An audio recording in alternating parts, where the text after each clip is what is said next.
Matthew 26. When Jesus had finished teaching, he told his disciples, You know that 2 days from now will be Passover.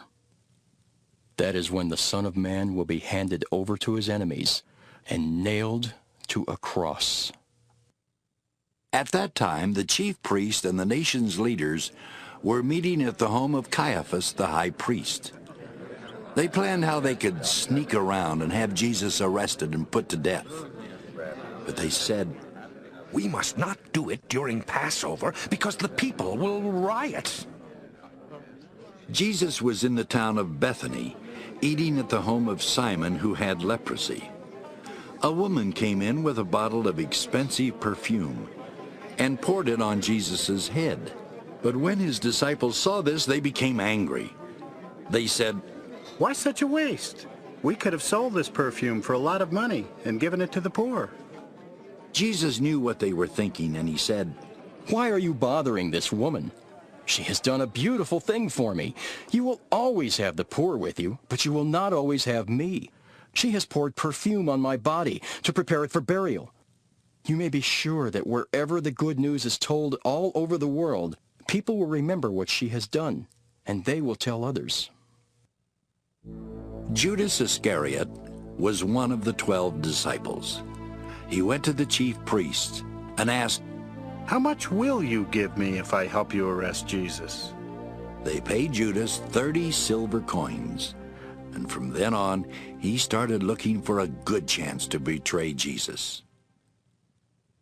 On the first day of the Feast of Thin Bread, Jesus' disciples came to him and asked, Where do you want us to prepare the Passover meal?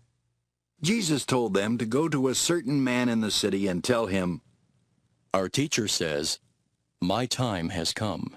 I want to eat the Passover meal with my disciples in your home. They did as Jesus told them and prepared the meal. When Jesus was eating with his 12 disciples that evening, he said, One of you will surely hand me over to my enemies. The disciples were very sad, and each one said to Jesus, Surely, Lord, you don't mean me. He answered, One of you men who has eaten with me from this dish will betray me. The Son of Man will die, as the Scriptures say, but it's going to be terrible for the one who betrays me. That man would be better off if he had never been born. Judas said, Teacher, surely you don't mean me. That's what you say. Jesus replied, but later Judas did betray him. During the meal, Jesus took some bread in his hands. He blessed the bread and broke it. Then he gave it to his disciples and said, Take this and eat it. This is my body. Jesus picked up a cup of wine and gave thanks to God. He then gave it to his disciples and said, Take this and drink it. This is my blood, and with it God makes his agreement with you. It will be poured out so that many people will have their sins forgiven. From now on, I am not going to drink any wine until I drink new wine with you in my Father's kingdom. Then they sang a hymn and went out to the Mount of Olives. Jesus said to his disciples, During this very night, all of you will reject me, as the Scriptures say. I will strike down the shepherd, and the sheep will be scattered. But after I am raised to life, I will go to Galilee ahead of you. Peter spoke up. Even if all the others reject you, I never will. Jesus replied, I promise you that before a rooster crows tonight, you will say 3 times that you don't know me. But Peter said, Even if I have to die with you, I will never say I don't know you. All the others said the same thing. Jesus went with his disciples to a place called Gethsemane. When they got there, he told them, Sit here while I go over there and pray. Jesus took along Peter and the 2 brothers James and John. He was very sad and troubled, and he said to them, I am so sad that I feel as if I am dying. Stay here and keep awake with me. Jesus walked on a little way. Then he kneeled with his face to the ground and prayed, My Father, if it is possible, don't make me suffer by having me drink from this cup. But do what you want, and not what I want. He came back and found his disciples sleeping. So he said to Peter, Can't any of you stay awake with me for just 1 hour? Stay awake and pray that you will not be tested. You want to do what is right, but you are weak. Again Jesus went to pray and said, My Father, if there is no other way and I must suffer, I will still do what you want. Jesus came back and found them sleeping again. They simply could not keep their eyes open. He left them and prayed the same prayer once more. Finally, Jesus returned to his disciples and said, Are you still sleeping and resting? The time has come for the Son of Man to be handed over to sinners. Get up, let's go. The one who will betray me is already here. Jesus was still speaking when Judas the betrayer came up.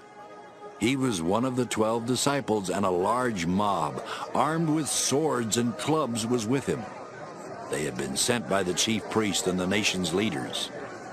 Judas had told them ahead of time, Arrest the man I greet with a kiss. Judas walked right up to Jesus and said, Hello, teacher. Then Judas kissed him.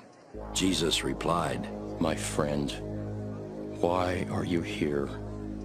The men grabbed Jesus and arrested him. One of Jesus' followers pulled out a sword. He struck the servant of the high priest and cut off his ear.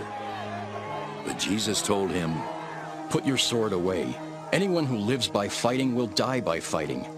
Don't you know that I could ask my Father, and right away he would send me more than 12 armies of angels? But then, how could the words of the Scriptures come true, which say that this must happen? Jesus said to the mob, Why do you come with swords and clubs to arrest me like a criminal? Day after day I sat and taught in the temple, and you didn't arrest me. But all this happened so that what the prophets wrote would come true. All of Jesus' disciples left him and ran away. After Jesus had been arrested, he was led off to the house of Caiaphas the high priest. The nation's leaders and the teachers of the law of Moses were meeting there. But Peter followed along at a distance and came to the courtyard of the high priest's palace. He went in and sat down with the guards to see what was going to happen. The chief priest and the whole council wanted to put Jesus to death. So they tried to find some people who would tell lies about him in court. But they could not find any, even though many did come and tell lies. At last 2 men came forward and said, This man claimed that he would tear down God's temple and build it again in 3 days. The high priest stood up and asked Jesus, Why don't you say something in your own defense? Don't you hear the charges they're making against you? But Jesus did not answer. So the high priest said, With the living God looking on, you must tell the truth. Tell us, are you the Messiah, the Son of God? That is what you say. Jesus answered, But I tell all of you, soon you will see the Son of Man sitting at the right side of God All-Powerful and coming on the clouds of heaven.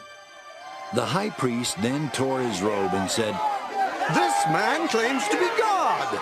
We don't need any more witnesses. You have heard what he said. What do you think?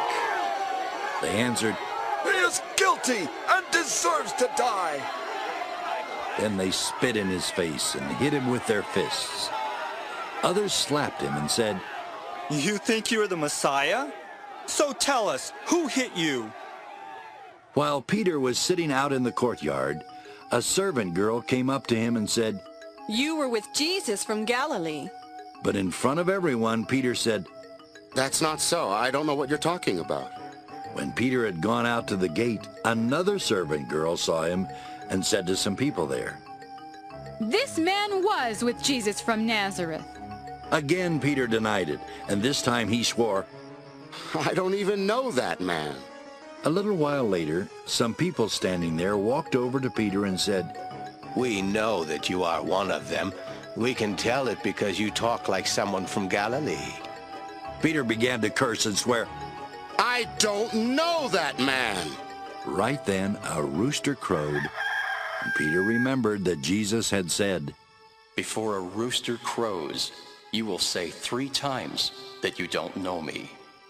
Then Peter went out and cried hard.